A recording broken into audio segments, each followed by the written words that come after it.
Today, I'm at the Han River to meet my friend Julie.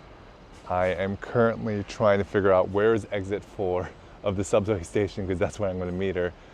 Julie is a friend that I met here in Korea. She is Korean Canadian and she spent several years working in marketing at Samsung. And then she came to Korea a few years ago and here she changed her career. She's been a pitching coach helping Korean startups go overseas. And the reason I really enjoy spending time with her is, number one, she's just a genuinely very nice person. But two, she's very observant. And she helps, just like she helps these startups craft their stories of how to explain their business to foreigners. She's just, I think the core of that really lies in her ability to perceive certain things that others don't and extract insights and then helps you communicate those insights to your audience. So I'm really excited to chat with her today and go deeper into her and her life and a bunch of other topics that we're going to talk about. So yeah, I have to look for exit 4. I don't know where that is. So I'll see you later. All right, just met with Julie.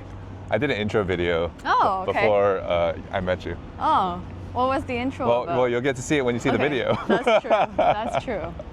Hi, I'm Julie. Yes. Is this coming out before or after co-hosting? I think this will come after. Okay. Yeah, I think this will come after. You've already seen me. That's Tommy. right. That's right. So where are we going right now? We're going to a Starbucks that's right along Hangang. So we'll see the, what is it called? A river? The Han River scenery. The Han River sounds like so weird. I know, it sounds like something from a certain dynasty. Anyway. Yeah. Yeah. And so it's going to be nice. It's nothing old, it's very new, very, very well kept, clean area. So, have you been there before? Yeah, I love going there. Oh, really? Yeah. So it's my first time, so I'm pretty excited to go. I always feel like there's like the Korean dramas and like the Korean like yeonjeong programs, which are like the variety shows. Yeah. They're always like shot at the Han River. Yeah. The Hangang in Korean. Kang is river. And I've always like wanted to go.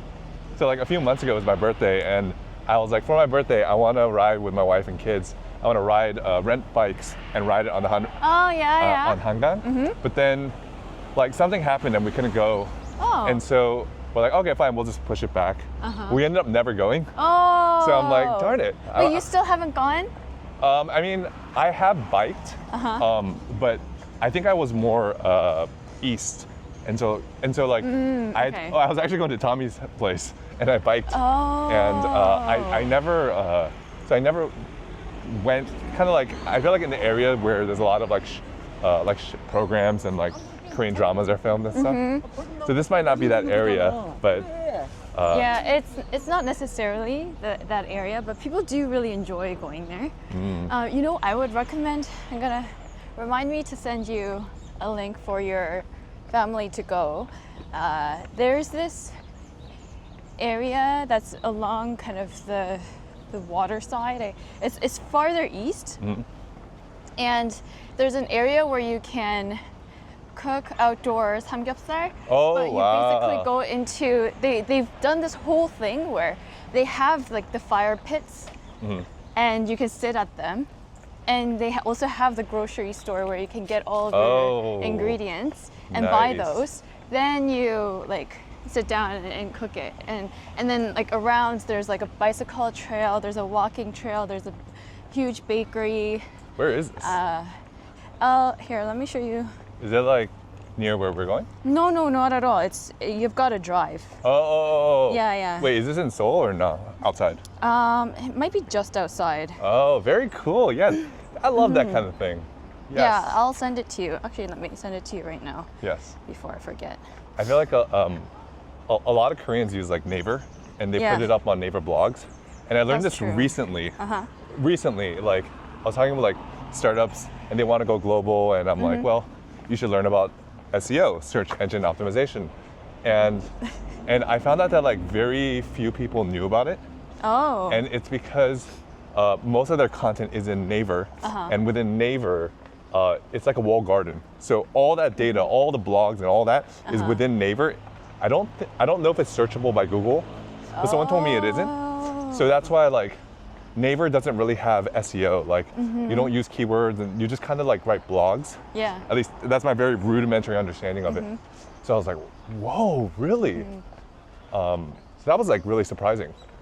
Because like in the indie hacker, like solopreneur world, a lot of them are building, and one of the things that they learn is if you're gonna build, that's great, but you really need to learn how to do marketing.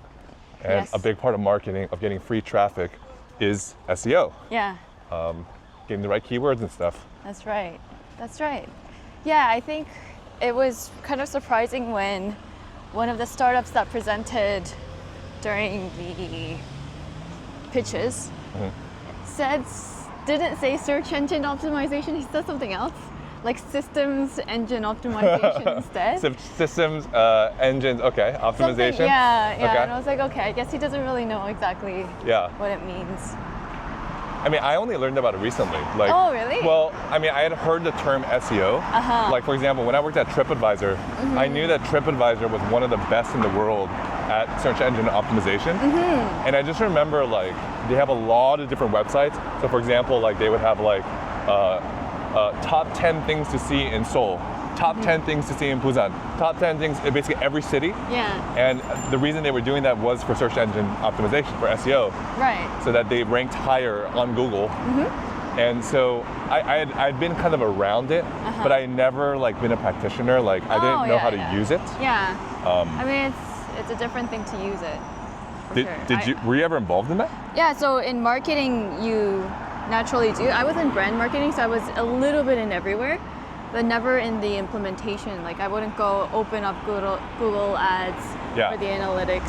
I would ask for the reports and then like full campaign wise. Got it. Direction. Yeah. Well, on that topic, might as well since we're walking around. Yeah. Tell the audience a little bit about yourself. Oh. Okay. Let's start from where are your parents from? My parents are from, sorry, one second. I'm also very poor at multitasking. So we have to go through that way, by the way. Okay. Cool. My parents are from Korea. Okay. They're both from Jeju Island. Oh, really? Yeah. So I was born there. You were born in Jeju-do? Yeah, I was. Just born, that's it. I don't take any further credit than that. So how did your parents end up in Jeju-do? Both their families are from there. Oh, wow. So it's like a generational thing? Wow. Yeah. So even my last name is like a generational like thing from Jeju-do. Oh, no kidding. Yeah. Okay. Yeah. So we've got Jeju background, but raised in Seoul for 5 years. So you were born there, they lived there, but then why did they decide to go to Seoul? Everyone at that generation just tends to go to Seoul because there's more opportunity, or there's just the, education or work there. So naturally, with the rest of kind of that generational move, they've also decided to go. I don't know if they actually met in Jeju-do. Actually, no, they met in Seoul, but they met because someone's cousin, either my mom's cousin or my dad's cousin, introduced them. That's how they both ended up being people from Jeju-do meeting in Seoul. Okay. And then, let's see. Yeah, as for me, I grew up there in Seoul for like 5 years. Then we immigrated to Canada. Do you know like what the reason was of going specifically to Canada? So at the time, it was the boom where Canada was opening for immigration, and especially in tech. And so my dad had been studying tech there. So from like an immigration what in tech was he studying? Just like computer science at the time, right? Oh, yeah, so he was like a like computer science like developer. Oh, he was. And for like logistically, that's kind of the reason where we were able to make the move. But in terms of the why we wanted to move is my dad just wanted to expose us to all different kinds of races, right? Like Korea is such a bubble. and it's easy for us to just kind of judge people. But That's like a very, I don't know if that's like a common idea here in Korea, because Korea is a homogenous society. There's only Koreans here. I feel like generally people generally are afraid of the unknown. And so the fact that he wanted that, like, do you know why? I don't know. I think he was also, there must have been some curiosity on his end too. But yeah, he just wanted to give us some kind of exposure apparently. So that's all I know. Okay. Yeah. And then, let's see, yeah, and then I grew up in Canada since then. So you moved to Canada when you were 5. When I was 5. 5, okay. And then you went, where in Canada again? In Toronto. Toronto. I always mess up on these. That's I okay. think that's east, No? west, No? north, Central. central. Yes. Dang, I was off. Yes. Yes. Oh, Yeah. I'm thinking maybe of Montreal. Maybe. Quebec, what's the city underneath Quebec? Quebec is a province, like a Oh. state. Yeah. I'm thinking, so I lived in Boston, and so we did a trip up to some big Korean city, Canadian city. Yeah. And then from there, we went up to Quebec. Oh, that was probably Toronto. Toronto, Yeah. okay, Yeah. got it. So Yeah, so you probably went like this. I do remember in Toronto, there were quite a number of like Asians. Yes. So in Toronto, there are pockets of Asian communities. But you'll also see, oh yeah, here, take a look. Why don't you? Oh, okay, wait, let's take a look. Yeah, yeah. Can I turn this around? No, turn around. Actually, we gotta walk that way. It's good that we paused. All right, That's so- where we're going. That's where we're going. Yay. So that is a Starbucks. That's right. Okay, wow. And that, I think, is like some restaurant. Yeah. So the restaurant on the 3rd floor, I also recommend if you guys want to ever go to brunch, you should go. And they're further down, That's just you. Hangang. Then you'll see the place that I sent you for samgyeopsal. But you'll Ooh, need to very drive cool. a bit. All right, back at it now. Okay. All right. Yeah, it's gonna be good to. You'll want to point the camera down when we go down because it looks cool. Oh, very cool. Yeah. Oh, this is very cool. All right, I'll flip it around now. Let's go down a little bit. All right, well, I'll at least have you in picture. So this is a Starbucks. That's right. One of the fanciest Starbucks I've seen. It's 2 floor. Wow. Yeah, look at that. Straight up on the Hangang. Did you know the Hangang, there was a whole cleanup project? No. It was one of the more controversial government regimes. I don't know what to call this. But yeah, one of the very extreme things that needed to be done in a very short period of time because Korea had a really massive economic development, right? When was Hangang- this? I don't know, honestly. I'm really bad with timelines, but it must have been After the Korean War, probably? Yeah, for sure. 80s, 90s kind Oh, of time got period. This river used to be so polluted. Used to be so what? Polluted. Oh, really? Garbage everywhere, smelly. People just didn't take care of. I hope it's open. All right, thank you. Of course. To your left. To my left. Oh, Yeah. look, Starbucks.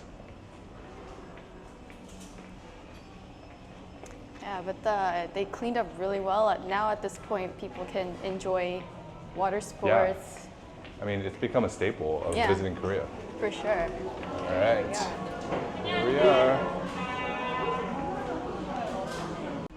It's funny, I'm noticing there's a boat right there. Yeah. Do you Just- prefer here or there? I don't know. We can walk around, we can figure it out. Let's see. There we go. Do you know what this is for? No. So let me tell you. It peaks? No. No. So we're sometimes when you shoot audio and video separately. So right now you see the red. So it's recording on the device. Right. Okay. So later on, when I transfer this to the computer, Right. we're gonna have a video stream, and there's gonna be audio from here. But let's say these mics were not connected to that. Right. So now you have to line connect it the up. audio with the video. And so what you do is when you do this, it makes a sound. Right. So you see the sound wave, It and then you peaks, match it up to the video when Right. the person does this. Okay, So okay. that's why they do like, say, cut, Yeah. action. Okay. Okay, so But- you can't do one of those like soft ass. Well, for us, it's already synced to That's true. so it's like yeah. irrelevant, but Yeah. this is a backup. I'm recording this as a backup. Ah, okay. Okay. See? Are you comfortable? Good? Yes. Yeah. I'm good. Um, Oh, actually, first. So we'll start from here. Yes. So yeah, we're now at Starbucks. We got our drinks. What'd you get? Got a decaf Americano. Americano. I got the passion fruit blended, which is a smoothie. Man, look at that. It's crazy. Okay. Have you tried it yet? No, this I feel like I can't drink it. It's gonna like spill.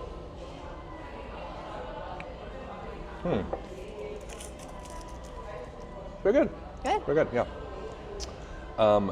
So to pick up from where we left off. Yes. So I think you told me your dad was in computer science. Once new exposure, you moved to Toronto. That's right. Yes, It was Toronto. yes, yes. Okay. So you arrived there in Toronto. So was that like your earliest memories? No, my earliest memories were actually in Korea. No kidding. Yeah, so I have some memories from Korea. What were they? I guess I'll share two. So one is, do you know what tashima is? Tashima. No. So it's pretty much seaweed, like Okay. A thicker type of seaweed that's Okay. especially used in creating broth for soup. Okay. But I think my mom put it upon herself to like purchase the seaweed and like dry it on her own. So I remember we used to live in this panjiha, which is a semi-basement, and she would have the newspapers all over, like strewn all over like the room, and then on top she would have a layer of the tashima. I don't know how hygienic this is, to be honest, but I'm guessing this was the practice, and she was just drying it. And I don't know, that's one very random memory I have. Do you remember like about how old you probably were at that time? I was probably like 3 or 4. Wow. Yeah. That's an early memory. I think I have some earlier ones. They're just not as exciting. That one was pretty What do cool you think for is your me. earliest memory? I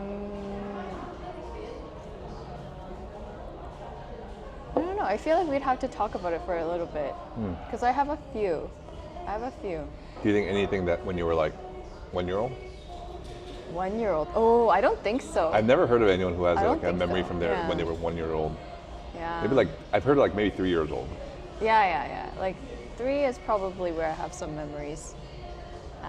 The other memory I have, which I tease my mom about all the time, is I went to kindergarten when I was in Korea, and I remember that everybody in my class kept saying that their zodiac, or like the Chinese, like the Korean zodiac, is the chicken, but I'm a dog, so like order-wise, they're 1 year older than me. Oh. But then I kept saying that I'm born in the year of the dog, and they're like, I'm born in the year of the chicken. And I'm like, I don't know what's up. I'm getting confused. I was pretty certain I was born in the year of the dog because that's what my parents told me. But all of these people are telling me that they're in the year of the chicken. I didn't think too much of it until very recently. I was really thinking. I was like, oh, that's an interesting memory. So I asked my mom about it. I was like, by any chance, did you just send me off to kindergarten early? Because you didn't want to deal with me.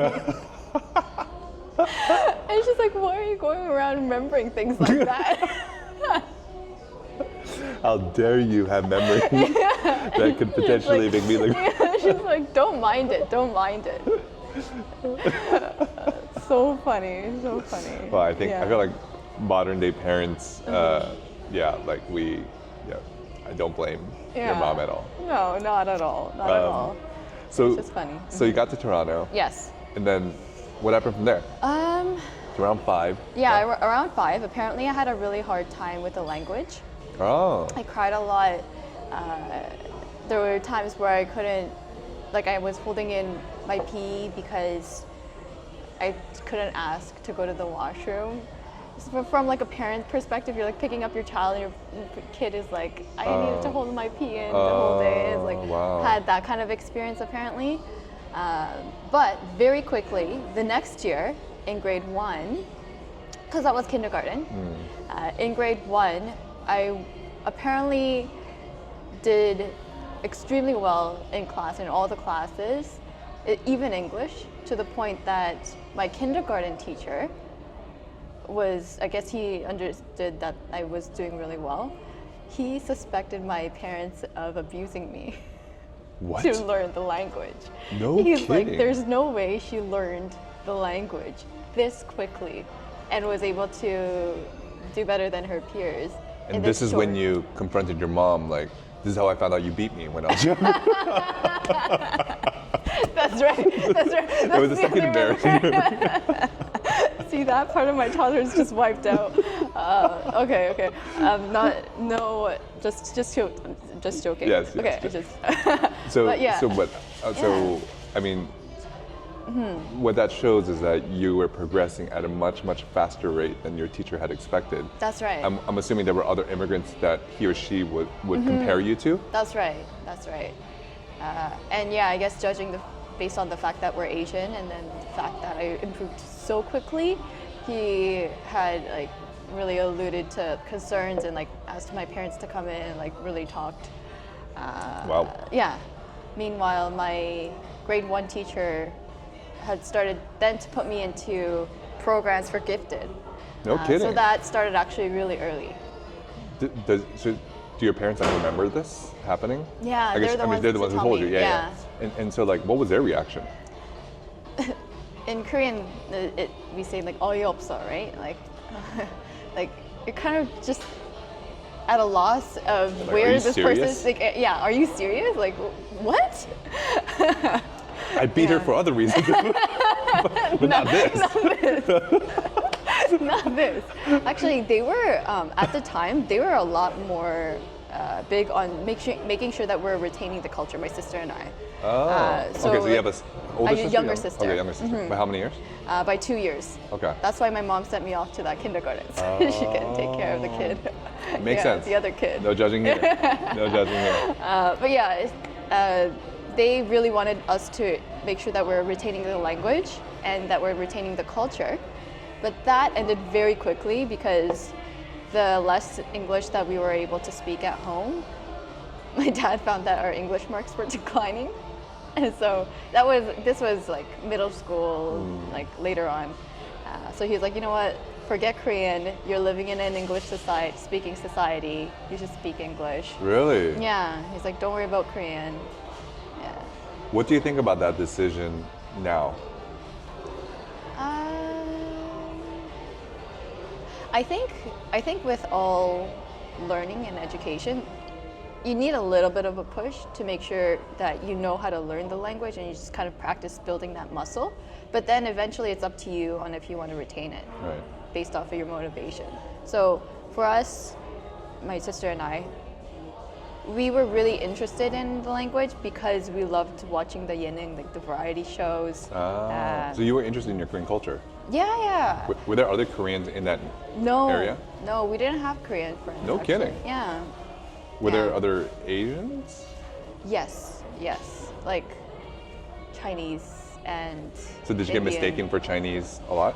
Yeah, so what's really interesting, and I'm sure that you might have experienced this too, but when I came to Canada or went to Canada in 1999, at the time people did not even know what Korea was, right? So they're like, oh, you're from China. I'm like, no, I'm not from China, I'm from Korea.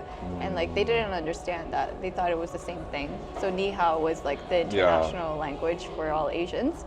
And then as the years progressed, I would say I'm Korean, and then people are like, are you from North Korea or South Korea, right? Yeah. And then you see things develop. I think it was around the time of the World Cup and then eventually into K-pop wave later on. is when people started to understand what South Korea was, and then now, of course, nobody doubts. Like, no one will ask, Yeah. is it China? Yeah. Is it North Korea?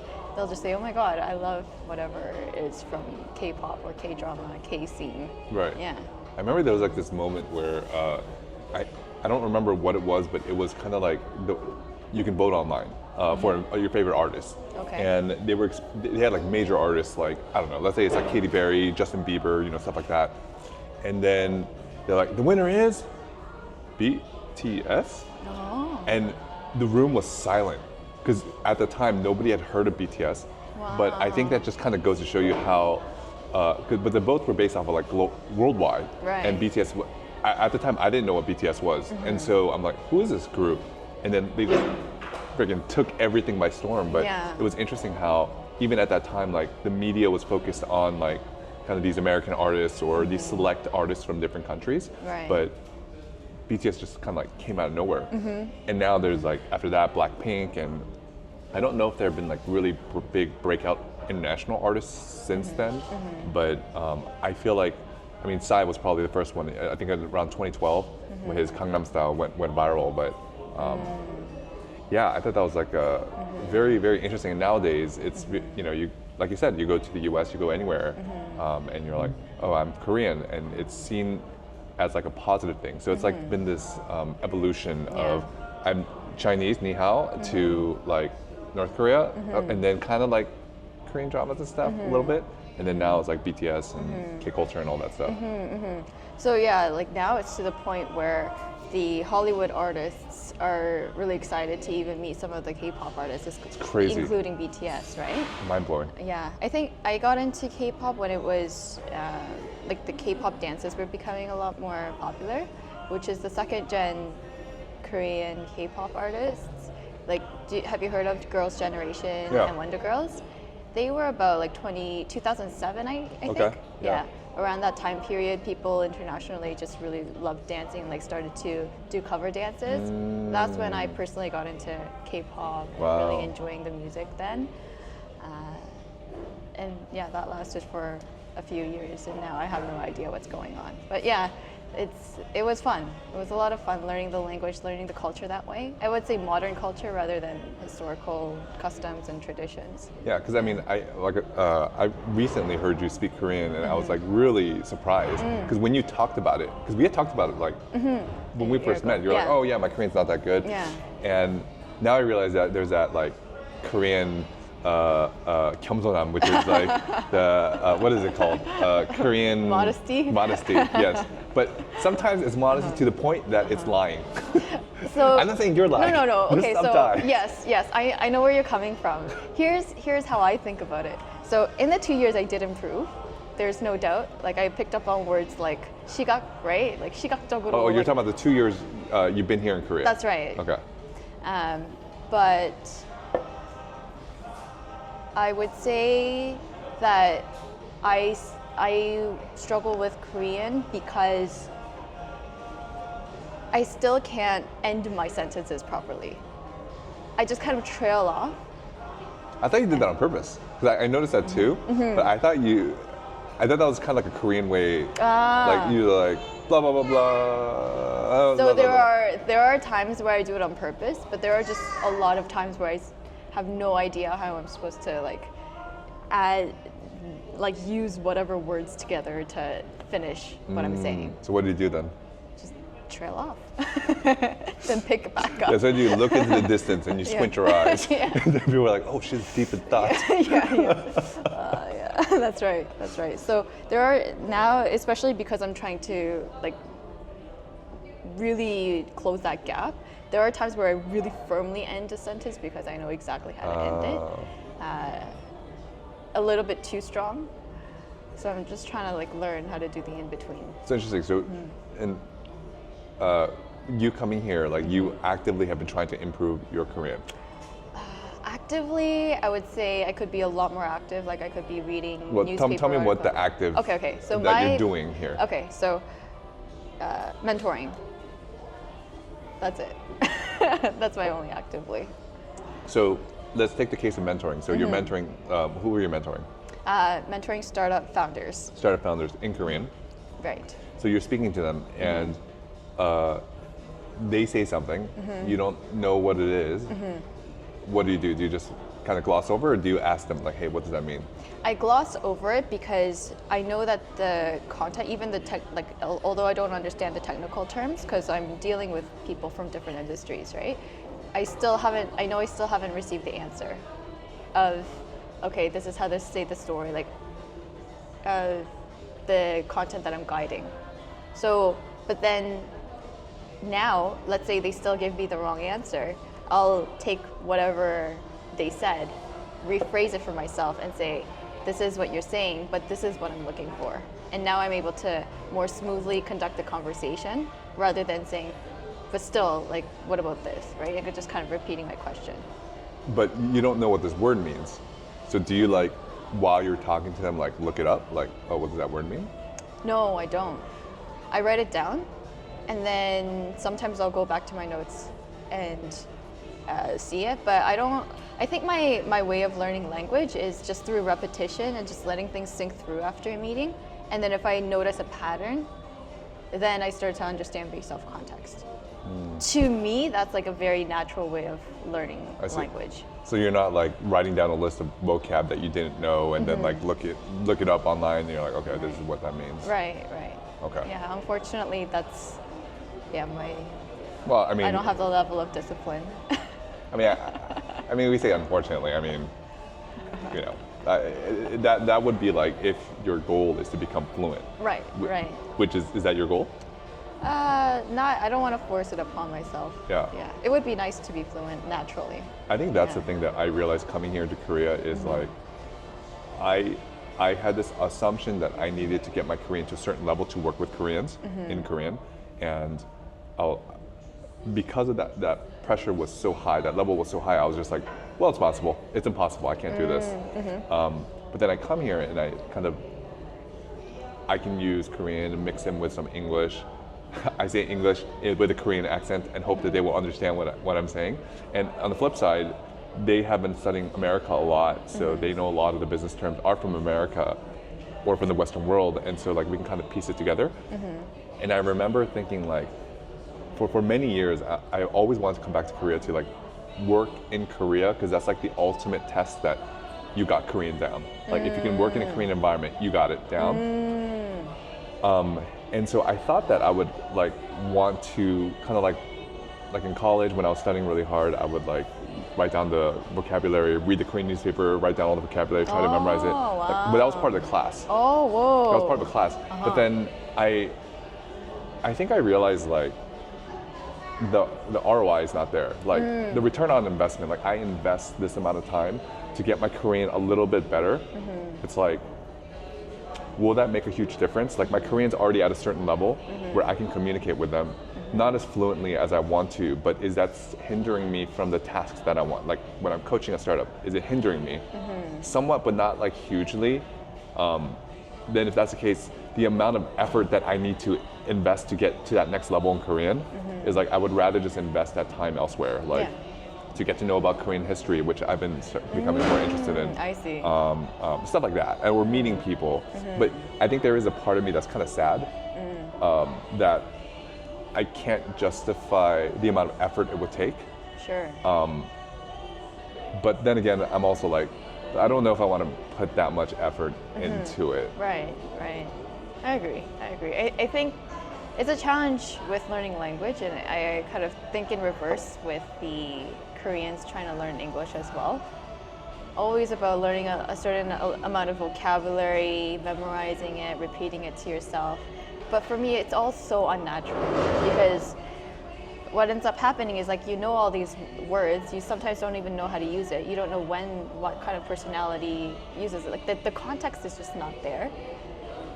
And then people just are so afraid to speak English, or their English is fine, like it's communication, right? And then they get all so nervous about it, and there's no need to. Like, even that startup that we saw, and he was apologizing about his English after, and I was like, we totally understood your English, and he's like, don't worry, like if you give me a shot, like I'll really practice for the next 2 months to be like native fluent. And I was like, that is not the goal, I'm right? not, yeah, I don't know if I would want you to invest that amount of time Right. to get better at English in order to pitch your startup in front of like the Vietnamese people, because that's where he's gonna try to go. I'm like, I'd probably rather have you talk to customers and stuff. Like, I don't know about this. That's right. But then that's where That's they're their coming mentality. from. Yeah. It's almost like I feel like the Korean people have all taken the English test and they haven't gotten a good score, and they're always kind of like embarrassed about it. And I think like you think about like, especially like in America or Canada, if there's an immigrant that comes into your shop, let's say they just come into your shop and they're like, hello, like blah blah blah. Even if their English is terrible, they're just like, ah, and you barely understand what they're saying, they will still like, there are people who will just use their body and just like, you'll figure out what they're trying to say. I'd rather have that as opposed to someone else who studies so much and they want the perfect grammar and they're afraid of picking the wrong grammar because they're less thinking about the person listening, they're thinking more about themselves, of like, they're not reaching their own standard of English. Sure, And yeah. I'm just, but they're just sitting there and they're just like,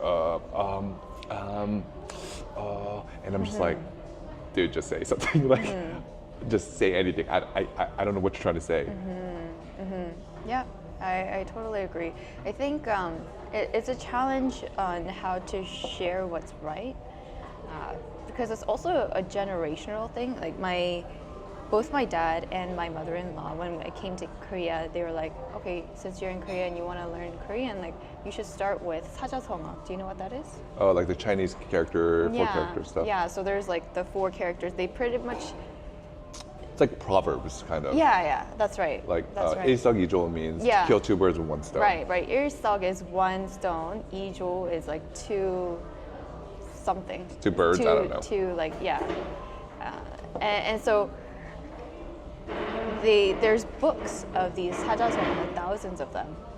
And apparently kids in Korea in like grade 5 or so, they will learn these all. And so people just use them on a daily basis, and there are times where it probably like fly over my head because I have no idea that they used it.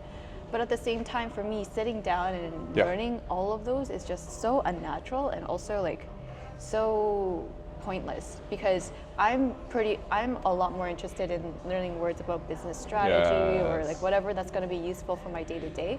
But then you'll hear people of that generation saying like, if you learn just like 1 word a day, 1 사자성어 a day, that's 365 사자성어s in a year, which means you'll know 365. But if you learn 2 to 5 of them, that's going to double and like quintuple, right? You're going to learn like thousands of them in a year. And that's their mindset. Like, this is how much you could go. But like... Is anyone asking why? Like, why do I need this? Yeah. So then for them, it's just like, it's going to help you. You're going to be a lot more 유능해, which is like more... Fluent? Communicative? 유능 means to have a skill. Yeah, so it's just like you're a lot more competent. A lot more competent, a lot smarter than if you hadn't done it. So why don't you invest that little bit of your time to try to do that? It'll all stack up and line up. Yeah. Which I think we could still take into practice in different ways for different levels of study. But for me, just memorization is just not the right way for me to learn language. Yeah, I mean, I think you bring up a good point. It's like, there's this concept of best practices, which is why reinvent the wheel when somebody has already found a good way of doing something, like a good way of learning languages, learn the 사자성어, right? But then again, like the curse of best practices is that best practices are derived from assuming that it worked well for this people, it should work well for you. But that may not be true.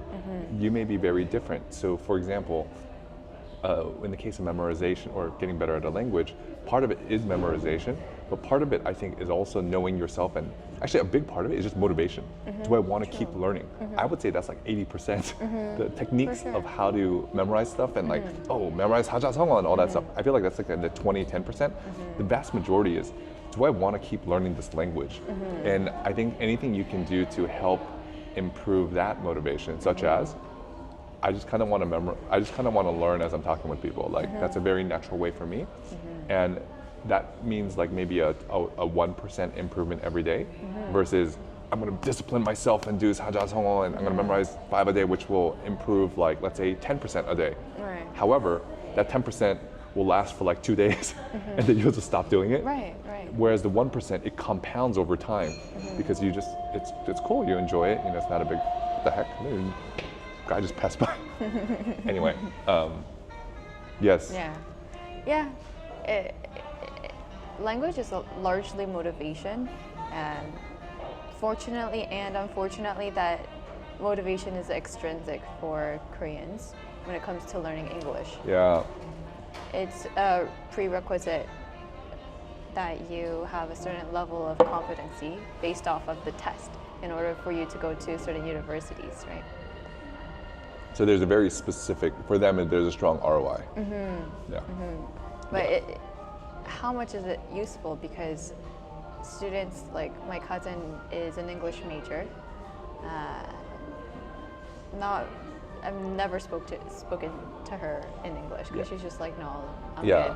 I think that's the thing. It's like, your incentives are aligned with like, or your actions are aligned with your incentives. So Koreans, they want to get into good school because that's kind of where society pushes them to, their parents push them to. So it's like, okay, and then I have to focus on this test called the Sunung, which is like their version of the SAT. And so then to do well there, the test is written written English. It's not speaking, at least from my understanding. Right. So my thinking is, oh, you want to solve the speaking thing? Just add that as a requirement. I think they do have a little They bit do? of it. They have a speaking portion? I think it's really short. Okay, Yeah. so yeah, that's hard to kind of like, how do you grade someone on their ability to communicate in English?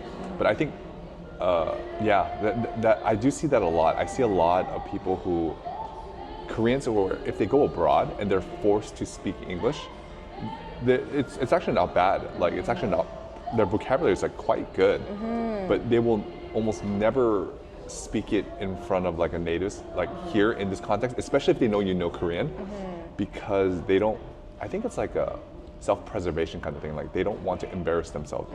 Even though I'm okay with it, they're not okay with exposing this weakness about them, which I can be like, dude, I think your English is excellent. It still doesn't matter. Like, to them, their standard is so much higher for some reason. Yeah, totally.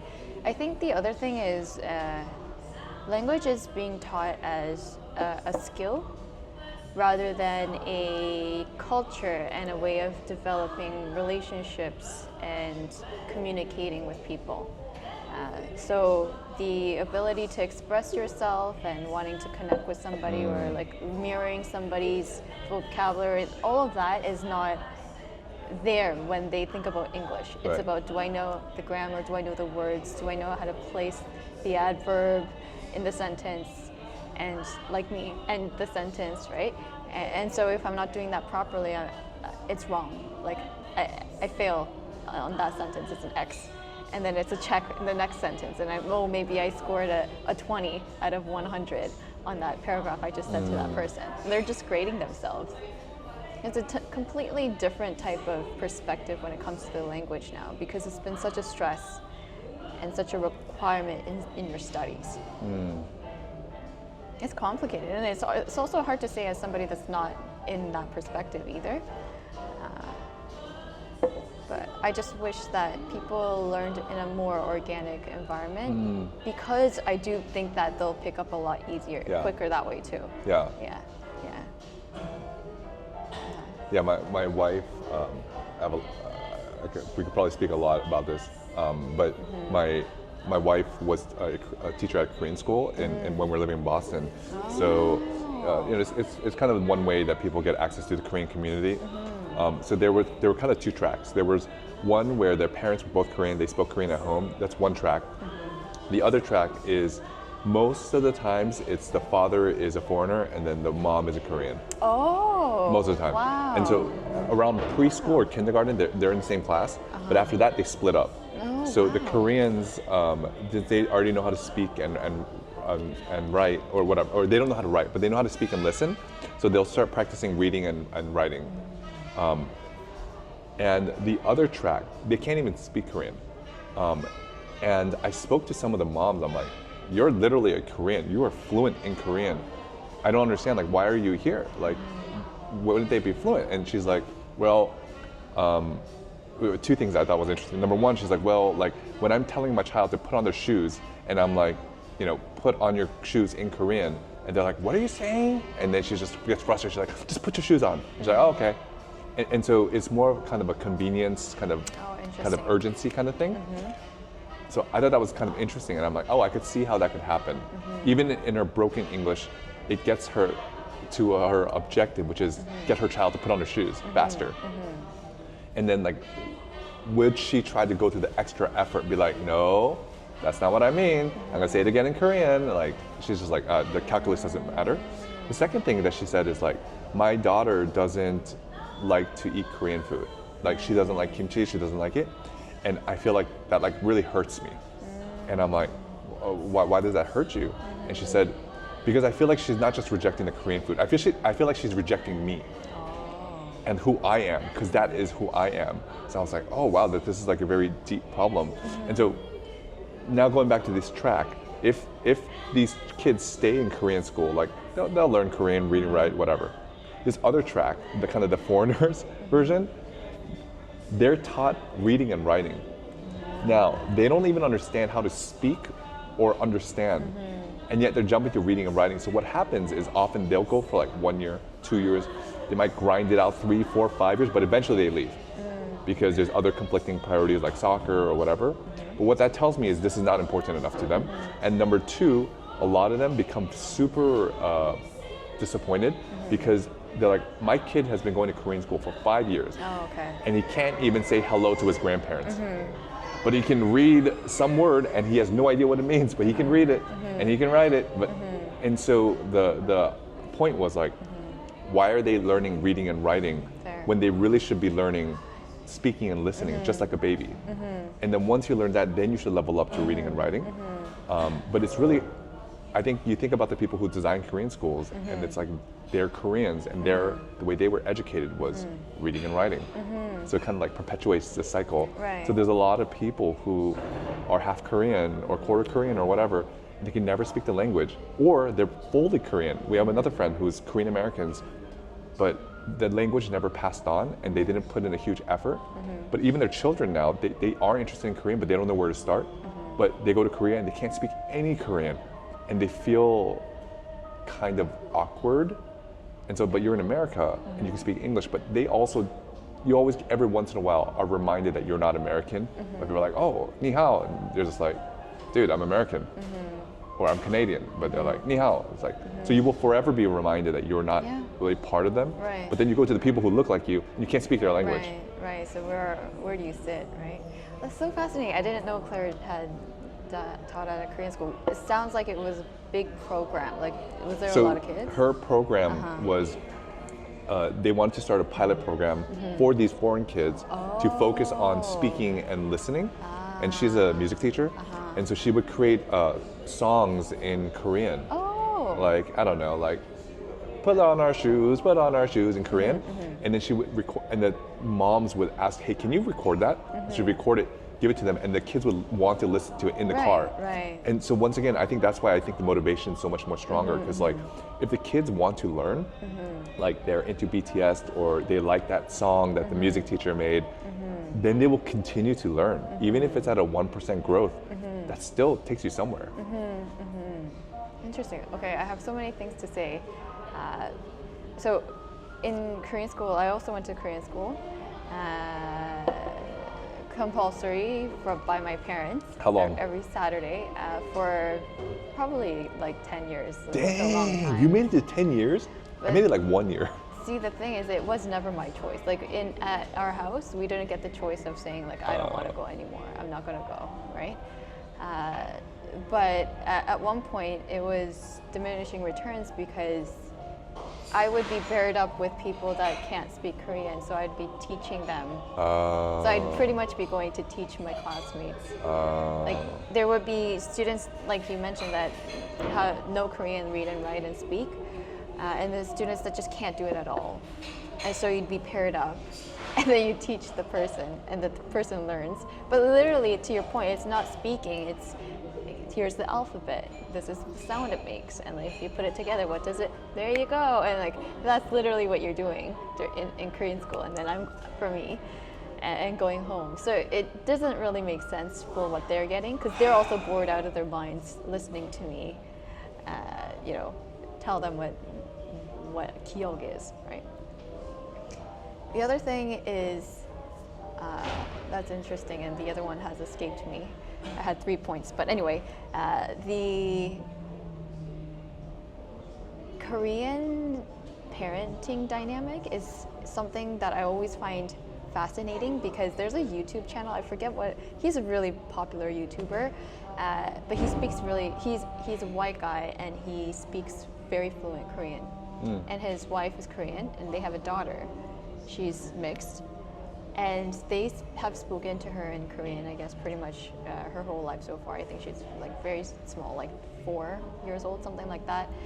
And they try to make her speak English, because she speaks English with her grandma on dad's side. And grandma will be talking to her in English, she talks back in English and all of that. So the parents want to try speaking in English, and the girl won't do it. She will never do it. And then they sat her down at one point, being like, hey, like, we try to talk to you in English, like, why don't you? And she's like, I don't want to. It's like, why? And for her, it was like, Korean is how I connect with you guys. Like, you guys are Koreans. Like, Korean is like my inner language, my love language. Yeah. And English is like kind of that other circle where, okay, like, I'll have some allowance. But you being my parents, you guys are people I'm going to speak Korean with. And for her to have that concept at such a young age, well, first of all, it's fascinating, because she have a sense of awareness that others don't. But language does speak to a lot more than, just the skill of doing something. It's connecting with people. It's who you are speaking that language too. So I found that really fascinating, and made me curious, like, how other parents are dealing with it too, because you mentioned that mother that it was just like, what, as long as I can get the communication through. It's a different dynamic, right? Yeah, but like, I feel like in America, I remember like a few friends like who were white, and there was a longing for them, because like Asians in America wanted to blend in to America, whereas these guys, they were Americans, but they actually wanted what we had. Like, my brother said that he hung out with a lot of white friends, and he's like, it's funny, these white kids, they want what we have, which is we have a strong tie to our culture. They don't have any tie to their culture other than America. Right. But they're like, well, what about if you go a few histories back? So there's been this desire to want to look at their ancestry and figure out, am I from Germany? And they find out, oh, I'm from German. I'm 5th generation German. And they're like, I want to learn about my German heritage.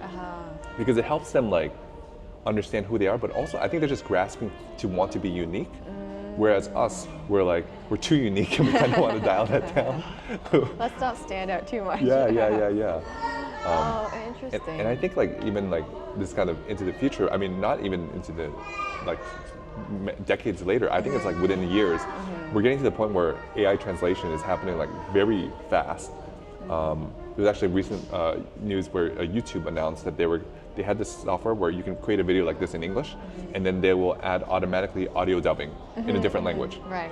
But that audio dubbing is not in your voice, but they're gonna push an update where that will be in your voice.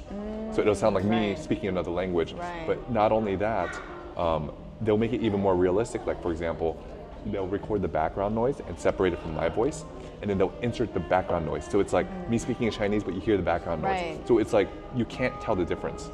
And so we're getting to that point where that's happening like within the next year. And technology like that already has existed for about a year. But YouTube, I think, is going to take it to scale. So we're going to enter this world where I think the next form of computing is not going to be cell phones, it's going to be like glasses. But then now, literally kind of like you're breaking down language barriers. Like you can speak in whatever language you want, I can understand you fluently. So in that world, I remember kind of asking myself, would people still want to learn language? Oh, interesting. And I think the answer is yes. For the point that you just made, that little girl, it's because if you look at language as simply a tool for business communication, or just communication, more like in a business setting, sure, that might make sense, of just literally transmitting information, then just use whatever it means. But oftentimes, like, there is meaning imbued into the words, like, or like an example is like this guy, I saw, it's like those proposal videos, and he's white, she's Chinese, and then you know, they were doing like a TikTok dance, and suddenly he gets down on one knee, and she's like, what are you doing? Like, I could tell she's not native, but she's like, her English is pretty good. What are you doing? And he pulls out a sheet and he starts speaking in Chinese. And he's basically like, you're the love of my life, blah, blah, blah, blah. Will you do me the honor of marrying you? And he's like, oh shoot, I messed up. I'm sorry, I'm really nervous. And then he says it, and she just starts crying. Aww. And I think like that goes to kind of what your point was about that little girl. It's the fact that I speak Chinese or the native language to you, it's not just the transmission of information. Right. It also means that I put in effort, I put in sacrifice to learn this language, to speak it in your language, because I knew that it would have more impact on you. Right. And so you're not just receiving the language, you're receiving that love and sacrifice, which exponentially increases the impact of the language. So it's not just language. I think that's where like people feel like, oh yeah, you know, you're not going to need to learn any language. I'm like, I don't think that's the case. Actually, now that you mentioned this, like further context with language, I remember my third point, which actually ties in really well, is when I was learning French. So I learned French. In Canada, you have to learn French. Oh, really? From like, I don't know, is it grade 3 or grade 5, something like that. You Primary have school. to? You have to. Oh, okay. Because Canada is supposed to be, anyways. So my grade school teacher taught French with ASL and songs. So very kind of similar to what Claire did. was doing, yeah. Yeah. She made it fun. Yeah, so there was a singer, an artist that does do the songs like himself and like sells it, and like, so she would put on tapes of him singing, and then we would sing along, and that would help us understand and memorize some of the verbs, like the subject and verb kind of matchups. Anyways, that was really fun. And then in addition, her just doing sign language while doing, like, communicating to us was just another level of enjoyment. Like, it would help me visually remember the words. It would help me enjoy learning. To the point where, like, wow, like French is fun. Like, this is natural. It feels cool. And so, like, she's done so great. I think she got like a lot of awards and stuff from the school district. But as I started to learn French from different teachers who had none of that, my interest just dropped. Yeah, man. Yeah, like starting to learn, because like, I guess in a way that the Koreans are learning English, I was learning French. I was like, I'm not having this. I'm not gonna start like filling in the blanks of like what kind of verb conjugation I'm supposed to use for this thing, and just trying to like stress myself over it. So yeah, the whole interest in the context of French just completely changed on me, and it didn't mean much to me anymore. I think similarly, like RM from BTS, the way he learned English famously was because he watched Friends episodes. Right. And once again, like a lot of people learn their English through TV shows because it's fun, it's engaging, and they develop a positive association with it. And this kind of creates a virtuous cycle where I'm interested in it. I'm watching a show. I don't understand something. I want to understand, so I might look it up. Right. And then you get better and better and better. It's just very organic. Yes, exactly. And I think like similarly, because this channel is about entrepreneurship, I think like if you think about entrepreneurship as a language, I think very similarly, I think some people come into entrepreneurship. I mean, there's so many different reasons for coming into entrepreneurship. Some they genuinely want to make a change in the world. I feel like those are fewer. Yeah. I think oftentimes it's like a rejection of what they were experiencing. Like I was working at a big company, I hated it. If I do my own thing, it's going to be so much better. So then they like reject it and come in here, and others kind of don't know why they're doing it. But like, I feel like it's very similar, some of these themes that we're talking about of like motivation and enjoyment. Like if you go into entrepreneurship because you enjoy it, it's just fun. Like let's say you have all the money in the world and you just like enjoy solving problems. Like you just enjoy not only solving problems, but solving problems in a way that's unique and way better than the alternative solutions. And you see the delight in the customers when they get to use your product or solution. And that's just like one of the biggest motivators. And they get like hooked on, it's like a drug. It's like why serial entrepreneurs who have sold their companies for hundreds of millions of dollars, they still continue because they really enjoy, it's like, it's not like a job, like I have to learn English, I have to do this job. It's like, this is who I am. I feel most happy when I'm doing this, when I'm using this language, when I'm amongst other people who enjoy this. That's right. Yeah. I think, so I was talking to one of the founders that I mentor and was trying to really understand what he's about to try to bring out his personal story into the pitch. And he had his product is in robotics, but he has no technical background in robotics, but rather he has an interest in entrepreneurship in and of itself and the impact that it could make. So for him, it's like, how can I make the biggest impact? What are the up and coming kind of areas for improvement? And so that's how he started to get into the world of robotics and understanding what that was. And then found a team that would help him create his vision. And for him, his kick is just like bringing that meaning to everybody. And so I was like, how do we try to tie in that element of your story? Because although in Silicon Valley it might be a lot more common to have these visionaries create companies, in Korea it's not as common. You'll see a lot of researchers, professors have these technologies that they've researched, but there's no market for it, there's no application of it, there's no use case for it. It's like a solution looking for a problem. That's right. And so you have a lot of startups doing exactly that. They have the solution, now they're trying to figure out what problem it might try to fit. And so that's actually how I spend a lot of my mentoring sessions is, okay, so what's the problem that you're trying to solve? No, that's not it. We need a societal problem. We don't need to see like that technical aspect changing to that technical aspect. What's the larger picture that we're trying to solve? And so we try to bring out what that is, but with this particular founder, he totally was like on the high because it was just like, I really love what I'm doing. I love doing this, and I could see him becoming a serial entrepreneur. So it's quite incredible when people do find that kick when it comes to entrepreneurship and learning what drives them. Entrepreneurship perhaps as a language, right? And sharing and showing, and then being able to inspire what could be done as a result of having this solution presented to you.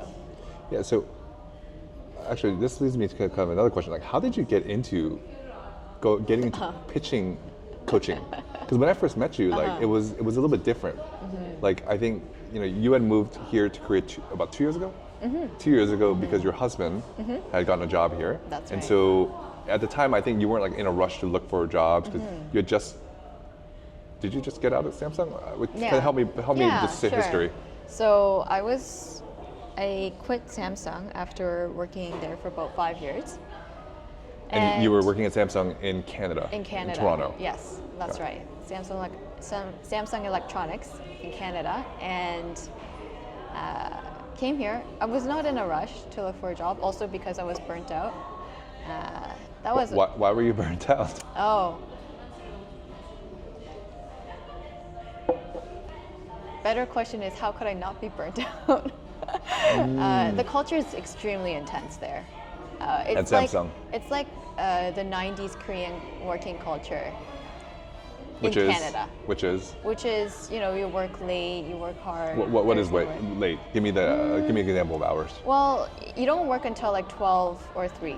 I personally worked 12 hours straight with no breaks and nothing. Like when do you get in the office? When do you leave? 7 to 7. 7 to 7. Okay. But there's no I'm just going to look at my phone for a bit. I'm going to go, casually to the washroom, walk slow. It's just very, very intense. Oh, it's like 12 hours of intensity. That's right. Dang. Nonstop. Yeah. So that was my personal working style, which I need to improve for myself. Oh, okay. But there's also the company's intensity that was the catalyst for this type of behavior on my end. A lot of people come into that company having a certain level of experience, of like 10, 20, 15 years of experience, and they'd come into this company being like, I've never worked at a company that's been this intense in my whole life. Like it's just ask after ask after ask. You have to send in reports every week or a few reports every week while still being able to execute launches. All the things are product launches, right? And you've got product launches for every single product lineup. We have 2 to 3 launches per year. So you're always working on something, right? Some kind of report, some kind of, let's say for me, later on became marketing. So you're always reporting and operating at the same time, while still being able to not lose track of anything. So it's very chaotic, that environment. So having been in there for 5 years straight, just kind of continuing to keep up that level of intensity was pretty taxing. So then you kind of arrived there, and it's kind of a nice excuse. You're like, oh, husband's moving to Korea. Right. Gonna kind of take a break. Yeah, so in retrospect, I really do think it worked for my personality, but I do think I could have done a better job balancing myself. But all to say, it did burn me out, and I took a good break for a couple of months until I started to get a little bored, trying to figure out what I wanted to do with my life, with my time. Now kind of thinking in the mindset of, okay, I don't really need to worry financially. Like, we're pretty okay financially, and like I have time on my hands if I wanted to explore something new. Yeah. And so for me, it was okay, I could go back to corporate, which might be an option for me for the rest of my life, like that's fine, but I could also try something for myself. And at first I thought, okay, maybe I should just do something in startup and understand what that's about. I did an interview, and it was like not really exactly. Oh, you mean like to work in a startup? Yeah, to work in a startup. And what role? B2B, marketing, whatever the keywords were that would get me something. But eventually I wasn't really feeling a level of satisfaction from the interviews and what I would imagine the roles to be. So then I sat down with myself and did a whole exercise. Do you know the Ikigai concept? Sounds familiar, but okay, explain. So it's like, what do you love, what are you good at, and what does the world need? So it's these 3 things that need to be satisfied in order to find like what it is that you truly would want to do in your life.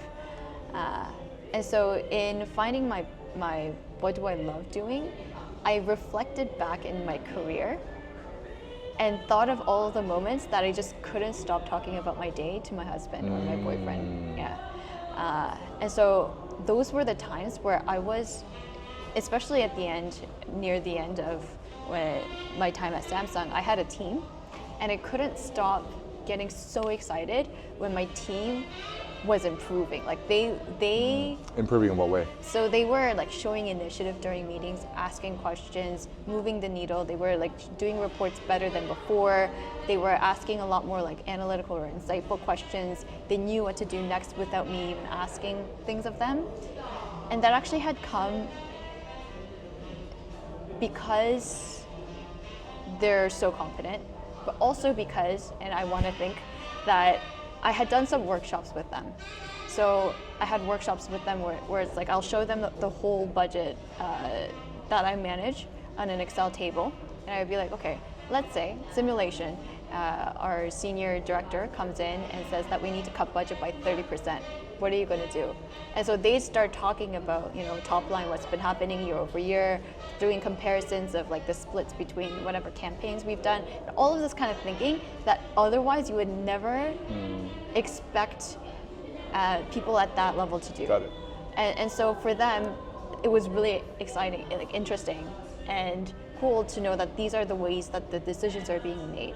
So then nothing comes to a surprise to them when it's like, oh, sorry, I need to cut budget. We need to find ways to cut budget by 10%. That's when people get super frustrated, like, oh my God, now you're telling me like But once you have an appreciation of where it comes from, understand, then you start to understand, okay, this is the moving pieces, this is how I need to lead, this is like, and all of a sudden you're owning what's going on instead of feeling like things are just told to you from a black box. So these are things I really try to break with them. So we're pretty much thinking together. I also know that I'm not a perfect thinker, so for us to kind of think together on certain things was really fun, and I hope that they still do, because at this point they also really keep in touch.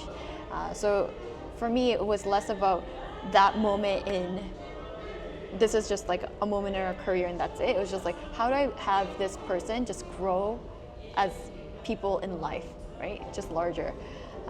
So that was really fun. I really loved it. It was not something that was publicly known that I was doing these workshops, because like I mentioned, it's an intense environment.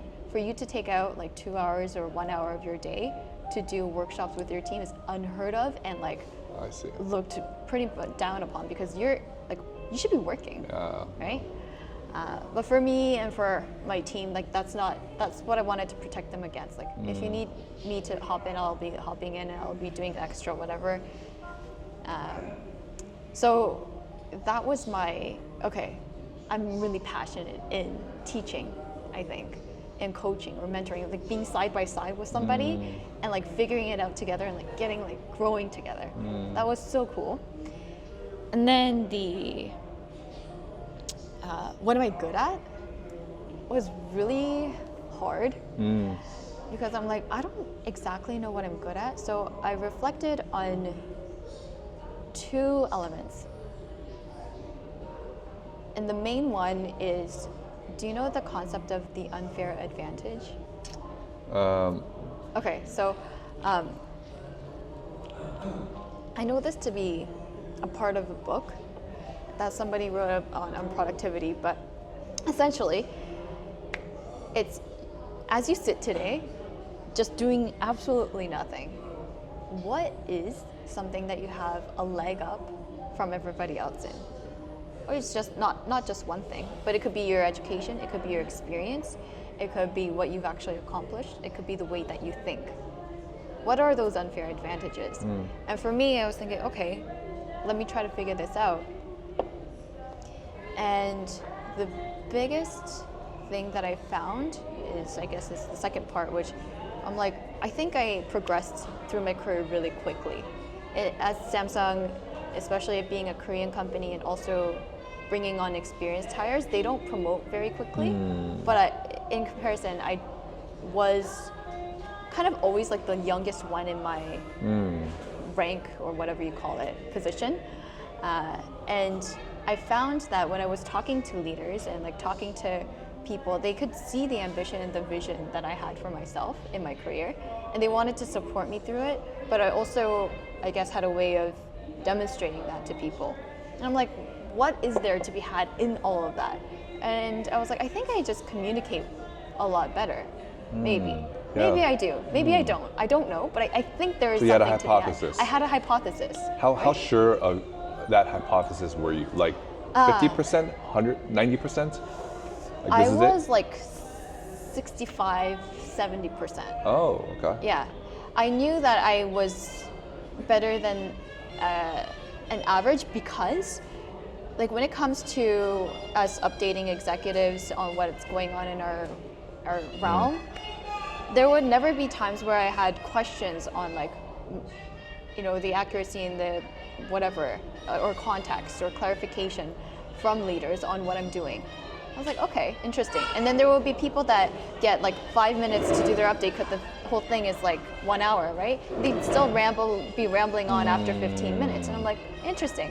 And then I'd be at the end doing my last update, because marketing is always at the end. It's like, oh, you have 2 minutes, Julie. And I just do it all in 2 minutes, and I'm able to do it. So it's like, I'm able to know what the key point is. I'm clear-minded in that way. Yeah. And then I'm able to share the updates in the way that they understand. Yeah.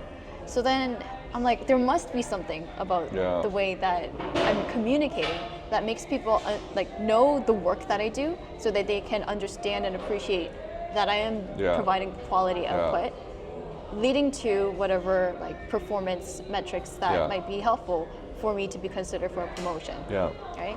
And in addition, when I talk about myself or my career to leaders, they're like, okay, I can see you like wanting to be in strategy. I want to help you out. And like, I'll have a lot of supporters that way too. So I'm like, there must be something in this. And we were always reporting at all the time and doing presentations. So I'm like, I think I naturally know how to tell this story based off of data, based off of anecdotes, and be able to deliver it with impact. So then I'm like, okay, so I have this communication skill that I'm not really sure, maybe I'm Did you have a good few at. other potential candidates? Probably. I had a pretty good list of what was going on. But this is the one that you had. That's right. Like I had most confidence. analytics in there. I had ability to like draw insights from data. Like, but then at the same time, it always kind of came back into communication because it's like, how do you then communicate those insights for actions, right? So I think I've also kind of just had an interest for good communication. I never thought I was a good communicator. Always rambling, always not being concise. So I've tried to hone in on that. I've improved a lot, but I still don't think I've refined that. So at this point, I'm like, okay, 70% to be generous for myself in communication, and then passion for trying to teach something. So then what does the world need? And I'm like, oh, interesting. What do I do? Like, I was like, oh, maybe I should just do presentations coaching. Like people, you know, going up on stage or like going into meetings and trying to present themselves. But I still haven't tested whether I'm good in pitching in and of itself, whether I'm good in like interview prep, right? So that's when I started to do like 10 free coaching sessions. Oh, I remember that. I remember that. Yeah, you were like, hey, because we're in a community together. It's just basically a group chat with like 700 entrepreneurs or something. And you were like, oh, I'll give free coaching sessions. I remember. Oh, okay. Yeah, that was exactly that time. And that must have been early 2022 or early 2023, right? And the people that came to me were so different. Some of them were master's students, all English speakers, because that's the chat. All English speakers, but like master's students in like engineering to people who are doing sales in current tech startups. They were all so different, and their personalities were also, and there were pitches as well from entrepreneurs. But at the same time, I was able to provide value to all of them. And I found that really validating of like what I could bring to the table. I think from there, I actually kind of confirmed one of my other core skills, which is understanding like a load of information and then bringing clarity and structure to it. I was like, this is really translatable as long as I'm able to actively listen and then actively think on that spot to then bring some clarity and then bring additional insight. I'm like, I think I can just continue to do this for people that just need to talk to somebody. Not that I'm, the best in the world or anything, but sometimes you just need a third party to look over what you're saying, or there's value in that too, right? So I was like, I think I can try to roll with this. I think it's interesting that you're like, you just said, it's not like I'm in the best in the world. Why did you say that? Interesting, because a lot of it came from, a lot of the doubts that I had and still have to this day is like this imposter syndrome. Like, I don't have a demonstrated track record of pitching, of taking all these people to Harvard because I'm able to help them with their application, right? But at least because you said so yourself, this was a hypothesis. That's right. This is a 70% hypothesis, which means if you were 100% sure, you probably would have had backed evidence, testimonials, case studies, and blah, blah, blah, blah, and people see you as the expert. That's right. But you were kind of going off like a, I think?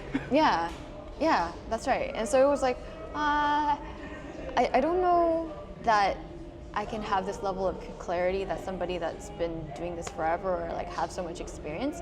And I don't even know if people will even trust me, because if they ask me, I can't be saying like I'm a public speaker that goes up to on stages and does this every day. But I like had this belief in myself as like, there's no big deal in going up on stage and presenting a workshop. Like, it's very natural to me.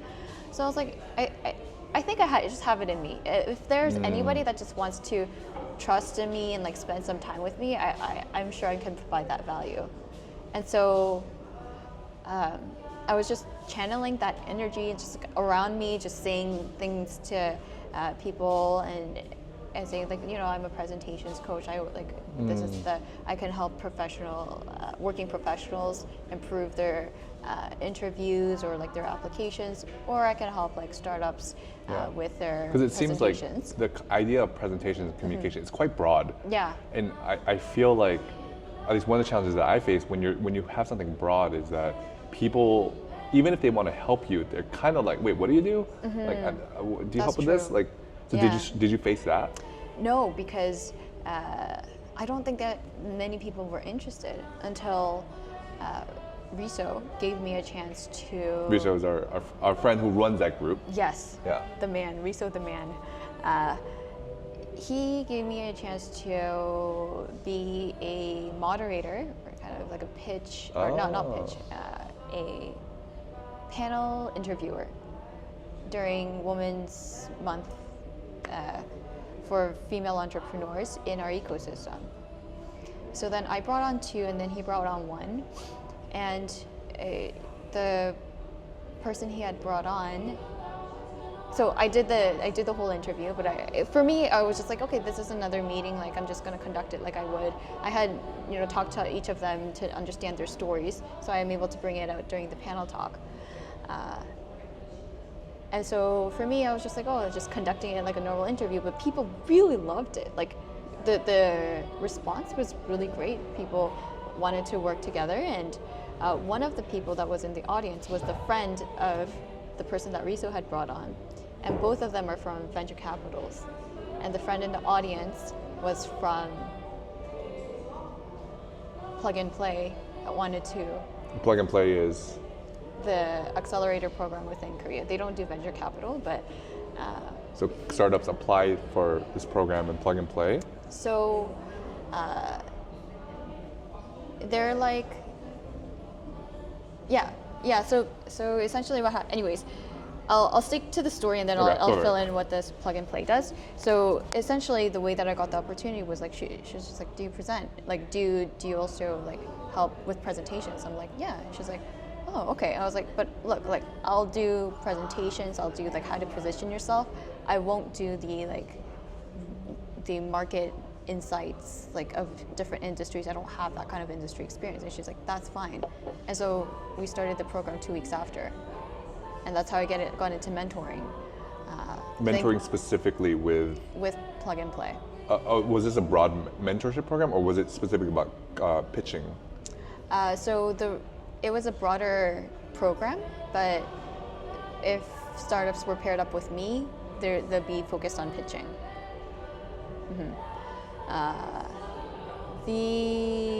So Plug and Play in Korea, essentially what they do is there's a lot of government programs in Korea that are focused on accelerating startups. So there's a lot of funding and a lot of programs out there, regional programs mostly, but they also need people that's going to run those programs, right? So that's when accelerators will apply to be one of the main accelerators that are going to be having curriculum for the startups that are applying. So then they get a batch of startups designated to them by the government program to run these government-funded acceleration programs. And through that program, they'll hire mentors, and one of the mentors there. Yeah. So it's been how long? A few weeks, a few months? Since then, I would say I started like second half of last year, so about a year. Okay. And how has been that, like the PMF of like or Julie market fit of that? Yeah, so it's been good. Response is good, results are good. Like I can see we do a 180. You've seen the Korean style decks. They have so much text. They have no story. They have like 40 minutes of content minimum. Yeah. And have you been able to see that So you help them with their presentation, they present it, and then it's some type of result. Like either they get investments or they get introductions or whatever. So a lot of those programs are geared towards a specific type of demo day. Okay. So only the startups that I mentor are participating in that demo day. I see. Yeah. So whatever happens is kind of after. I'm not really part of the judging process, and I'm typically not even invited to the demo days, which is interesting. So I don't really know what happens, but one of them will win, right, in the contest, or get the chance to go to Silicon Valley and present their stuff. So not exactly other concrete stuff. I don't know what happens to them afterwards, but it would be good to know. But I do know that I try to teach them how to fish rather than just give them the output. So I'm hoping that they'll just take that skill and just run with it afterwards. You're kind of doing with them what you did with your team at Samsung. Yeah, that's what I really tried to do. So the PMF is there. I think at the same time, like the other skills that I have that I wasn't able to fit into that whole Venn diagram of what do I want to do and what am I good at, I still have skills that I love to use that I'm not using here. So I'm now at this point just trying to figure out how I might be able to do that while not making too much of a hard pivot in my career. Yeah, I mean, it seems like a common theme for you is like you got to kind of do it your way, in the sense that like organically. If you try to force it, I heard a common theme is like, I want to kind of just like let it be natural. Let it be natural because that's you. Like for you, for other Koreans, it's like learn 사자성어. Like you're like that's not me. Like learn this industry terms. You're like that's not really me. So I think this kind of stresses the importance of like you have to know yourself. You have to know, and even that is I think through somewhat trial and error of like you experience different experiences in your life, and you're like, I've noticed when people try to force me to do things, I don't do well. I might do it, but I don't do well. Right. But in cases where there are nothing like that, I can grow organically at my pace. I see that blooming really well. So there is like this interesting theme of knowing yourself and how to develop, I guess. Yeah. I think it also shows up like on the day-to-day when I share about my work or what I want to do for myself, and it helps me get that clarity too. So when I'm saying these things to other people, I'm hoping that the level of genuine investment that I have in what I do shows up. Because if I'm stressed and I'm just trying to impose something on myself, it's just not going to come out as attractive. Like not in terms of how attractive is this person and their ideas. It's just like, why are you even doing this, right? That it just might feel that way for people if I wasn't so motivated. Organically. Well, we're coming up near the end of our time here, but I'm thinking like, what is kind of like one thing that you feel like you've learned in this path into entrepreneurship of like this going off the well-trodden path, and now you're going off your own path? Like, so it's been about a year, 2 years of that. So I'd love to kind of hear like, it's like, I know you had the hypothesis of the communication, but broader, you had a hypothesis of to try something new, like while you're here. So like, what's like the first thing that kind of comes to your mind like that? It's like, oh, this is what I felt, and then that, and I'd like to hear like, going forward, what are you thinking? Oh, okay. So to the first point, I would say the learnings that I had is first, like, give yourself time to clarify who you are, what you want, what you're good at, like the whole exercise. But then also give yourself opportunities to try to prove to yourself, not even to other people, right? Oh, do I like it? Am I enjoying this moment? Am I getting learning out of it? Am I loving the impact that I'm giving? Like all of those experiences eventually build up to a level of confidence and a level of like satisfaction and just peace with yourself. And I think those are really good approaches to really understand who you are and what you want to do. I'm still doing that, right? And then the other part in my future is, I don't know, I feel like this year might be really determining of what kind of pivot I'm going to make, whether I'm going to start going further deep into the startup ecosystem, or whether I might just like figure out how to expand what I have. Because like I mentioned, like data analytics, strategy building, stakeholder management, doing it and implementing it myself are skills that I really love to do. So it's like, how can I expand what I currently have? Do you have a hypothesis of how you can do it? I do. But we'll see what the future holds. Okay. That'll be part 2 of the interview. Yes, it will. Well, Yeah. thanks, Julie. Of course. This is fun. I wasn't really sure where we're gonna go. I was initially thinking in my head like we'll kind of go chronological, but then we took a little bit of a detour with the communication. That's true. But I think that is interesting. That it's funny that my kind of concluding thought, or just one fun insight that I want to share with you is, I think it's interesting that this communication thing, you're really stepping into and you're trying it, and people are really finding value, and all from a girl who didn't want to go to school because her English was so bad. That's true. And so to this little girl who English was so difficult, or just learning a new language was so difficult, and then you were somehow able to progress super fast to the point where your teachers thought you were being abused because you're learning so much.